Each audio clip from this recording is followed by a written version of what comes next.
até você uma tela de PowerPoint ou organograma ou o que você quiser chamar isso aí, não importa. Por meio dessa imagem, você pode perceber duas coisas. Como esse indivíduo, o Bobina, está enrolado em coisas ruins até a raiz dos cabelos. E como a situação do fazendão é desesperadora quando se tem gente desse nível combinando a proverbial mediocridade paulo freireana QI 83 com uma corrupção desenfreada nos postos mais altos da administração federal. E não se iluda, como ele no judiciário com J minúsculo, existem outros nos outros dois podres poderes. Hoje, 25 de fevereiro de 2026, é o...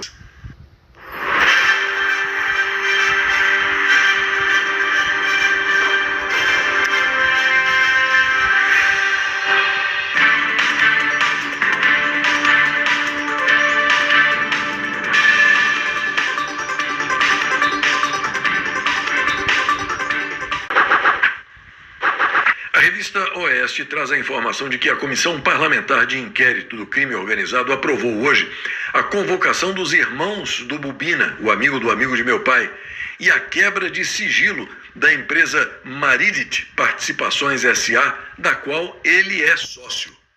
O colegiado também determinou a convocação do vigarista Daniel Vorcaro, ex-dono do Bando Master.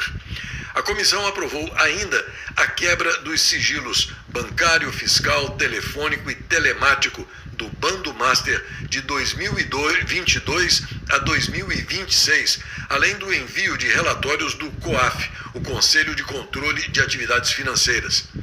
O objetivo é identificar operações atípicas e possíveis conexões com organizações criminosas. A relação com o amigo do amigo de meu pai entrou no radar depois que a Polícia Federal consultou o Sindicato do Crime Organizado sobre uma eventual suspeição do Bobina nos processos ligados ao Master. Mensagens encontradas no celular de Daniel Vorcaro mencionavam o enroladaço amigo do amigo de meu pai. Reportagens mostraram que, de 2021 a 2025, a empresa dos irmãos Mefistófoli dividiu o controle do Maracutaiá Resort, em Ribeirão Claro, no interior do estado do Paraná, com o fundo Arlene, apontado como integrante da rede de fundos ligados ao Bando Master. Em nota anterior, o Bobina afirmou que ele nunca soube quem era o gestor do Arlene e negou relação com Daniel Vorcaro, o que era mentira. A CPI do crime organizado também aprovou o convite à advogada lobista Vivi Barsi de Moraes, mulher do satânico psicopata golpista lobista, que também opera lá no Sindicato do Crime Organizado. A Gazeta Brasil informa que no segundo e último dia de julgamento, o Sindicato do Crime Organizado condenou 5 réus pelos assassinatos da vereadora Marielle Franco e do motorista Anderson Gomes, estabelecendo penas que variam de 9 a 76 anos de prisão, todas inicialmente em regime fechado. Note-se que o presidente Jair Bolsonaro não foi condenado. Além das condenações, a Pocilga fixou indenização de R$7 milhões às famílias das vítimas e à sobrevivente Fernanda. Os irmãos Domingos Inácio Brazão, conselheiro do Tribunal de Contas do Rio de Janeiro, e João Francisco Inácio Brazão, deputado cassado, foram apontados como os mandantes do crime e receberam a maior punição, 76 anos e 3 meses de prisão cada um. Após 2h30 de reunião, a Polícia Federal apresentou ao terrivelmente crente do pé quente atualizações sobre investigações do caso Master. A expectativa é de que os investigadores finalizem nas próximas semanas o primeiro inquérito que apura suspeitas de irregularidades na oferta de compra do Master pelo Banco de Brasília. A revista Oeste informa que o Grupo Pão de Açúcar está enfrentando uma das piores crises da história da empresa e não descarta o fim das operações. A rede de supermercados, uma das mais tradicionais do Fazendão, divulgou ontem o balanço do quarto trimestre de 2025 e o do ano passado inteiro, registrando um prejuízo de 572 milhões de reais entre outubro e dezembro. Mesmo negativo, o resultado foi uma melhora significativa frente aos 1 bilhão e 100 milhões de reais de vermelho no mesmo período de 2024. No acumulado de 2025, o prejuízo foi reduzido em 65,8%, mas o Pão de Açúcar ainda continua a operar no negativo. A situação financeira do grupo acendeu o sinal de alerta no mercado e assustou investidores, acionistas e fornecedores, especialmente pelo fato de o Pão de Açúcar admitir formalmente a existência de, abre aspas, uma incerteza relevante que pode levantar dúvida significativa sobre a continuidade operacional da companhia, fecha aspas. Essa é uma expressão técnica usada quando há risco de a empresa não conseguir manter as operações nos próximos meses. O Fazendão crê na vigência de um acordo com a União Europeia logo após a aprovação no Congresso. Os membros do desgoverno Petralha de Ocupação acreditam que Ursula von der Leyen, a presidente da Comissão Europeia, vai implementar provisoriamente o acordo de livre comércio assim que ele for ratificado por um dos países sul-americanos.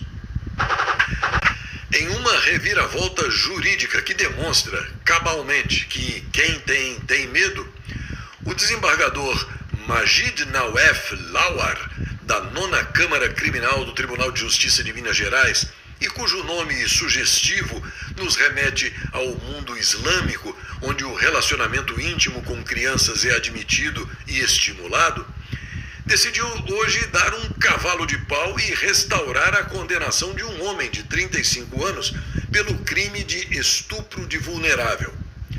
O magistrado, que anteriormente havia chocado a opinião pública ao absolver o réu, sob o argumento de que havia um vínculo afetivo consensual com a vítima de apenas 12 anos, acolheu o recurso apresentado pelo Ministério Público de Minas Gerais. Com a nova decisão, tomada de forma monocrática, o desembargador determinou a expedição imediata do mandado de prisão do condenado e também da mãe da menina, que havia sido absolvida na mesma decisão anterior. O caso ocorreu em Indianópolis, no Triângulo Mineiro. Em novembro de 2025, o réu e a mãe da vítima foram condenados em primeira instância a 9 anos e 4 meses de prisão. O homem foi punido pelos atos libidinosos e conjunção carnal, enquanto a mãe foi condenada por omissão, já que tinha ciência de que a filha vivia com o adulto e até havia deixado de frequentar a escola. O interessante nessa reviravolta toda é que ela só aconteceu depois que o ator Saulo Lauer, primo em terceiro grau desse desembargador Majid Nawaf Lauer, postou um vídeo afirmando que precisou abrir mão da vida pessoal dele para poder colaborar com a sociedade e com a justiça. Saulo prestou depoimento ontem no Conselho Nacional de Justiça sobre uma denúncia que ele apresentou contra o tio dele por abuso sexual. O desembargador agora está sendo investigado pelo CNJ por suspeita de abusar do parente quando ele tinha 14 anos e de uma estagiária, também adolescente à época. O Ministério Público de Santa Catarina denunciou o ex-secretário de Florianópolis, Ed Pereira, e mais outros 17 por desvio de verba. A denúncia criminal foi protocolada pelo MPSC contra 18 pessoas investigadas na Operação Presságio. O grupo é acusado de integrar uma organização criminosa estruturada para o desvio de recursos públicos da Secretaria Municipal de Turismo, Cultura e Esporte de Florianópolis. A revista Oeste informa que até o momento, segundo informação do Corpo de Bombeiros, as chuvas torrenciais em Minas Gerais deixaram 46 mortos. Ainda, segundo os bombeiros, há 21 desaparecidos em Juiz de Fora e 2 em Ubá. Esses números, é claro, não são definitivos. 9 equipes da corporação com mais de 100 militares atuam na região. Milhares de pessoas perderam as casas. No total, cerca de 3.600 nos 2 municípios mineiros. Juiz de Fora concentra a maioria das vítimas. O risco de deslizamentos de terra permanece elevado. Um dirigível é usado para produzir energia eólica na China. No início deste ano, a empresa chinesa Linyi Yunchuan Energy Technology promoveu a volta oficial dos dirigíveis como tecnologia de utilidade econômica em larga escala. Desta vez, não mais no setor de transporte de passageiros, mas na geração de energia renovável. O dirigível chinês flutua a 2 quilômetros de altura com turbinas eólicas para gerar energia renovável sem estruturas, poluição visual urbana ou ruídos. Na noite de ontem, o presidente Donald Trump fez, no Congresso norte-americano, o discurso anual sobre o Estado da União. E o que Trump fez foi mais do que um discurso. Além de declarar que os Estados Unidos vivem uma era de ouro e de criticar acidamente a Suprema Corte pela derrubada das tarifas, ele armou uma armadilha política perfeita e os democratas caíram nela como patinhos. Os analistas estão chamando o evento de ontem de uma masterclass em xadrez político. Acompanhe o vídeo quando ele olhou nos olhos de cada congressista e disse: portanto, esta noite eu convido todo legislador a se unir à minha administração e reafirmar um princípio fundamental. Se você concorda com essa declaração, fique de pé e mostre o seu apoio. A primeira obrigação do governo norte-americano é a de proteger os cidadãos dos Estados Unidos e não os imigrantes ilegais. Eu vou deixar você ouvir ele falando isso antes de seguir comentando. So tonight I'm inviting every legislator to join with my administration in reaffirming a fundamental principle. If you agree with this statement, then stand up and show your support. The first duty of the American government is to protect American citizens, not illegal aliens.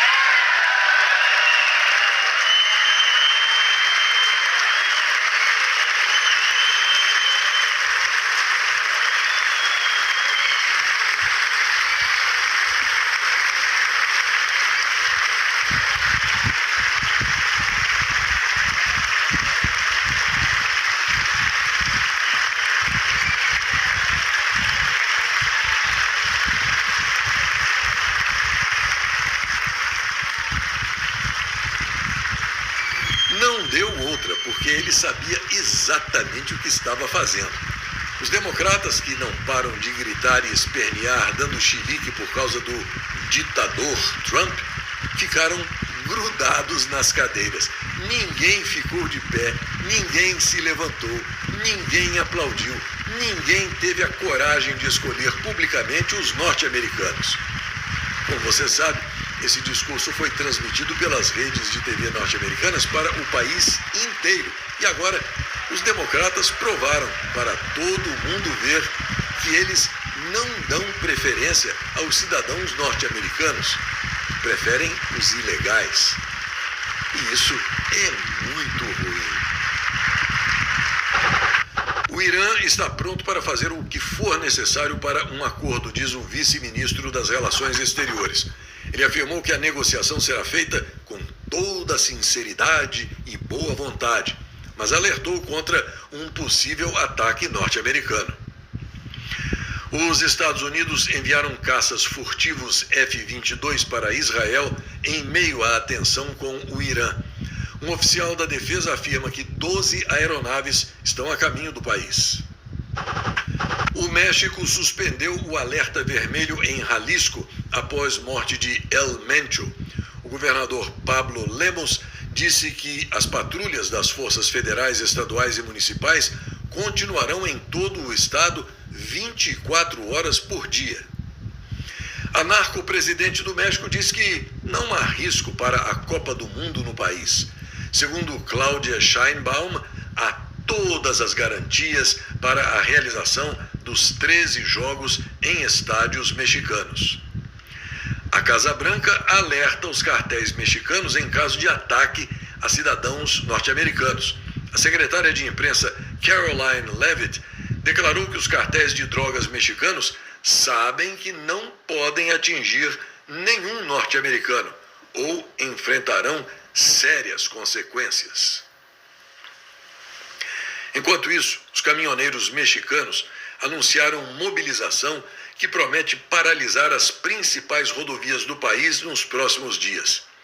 A decisão foi tomada após o assassinato de 6 motoristas e o incêndio de 200 caminhões nos incidentes do último domingo. Além dos números, o setor destaca a vulnerabilidade social daqueles que mantêm a cadeia de suprimentos nacional.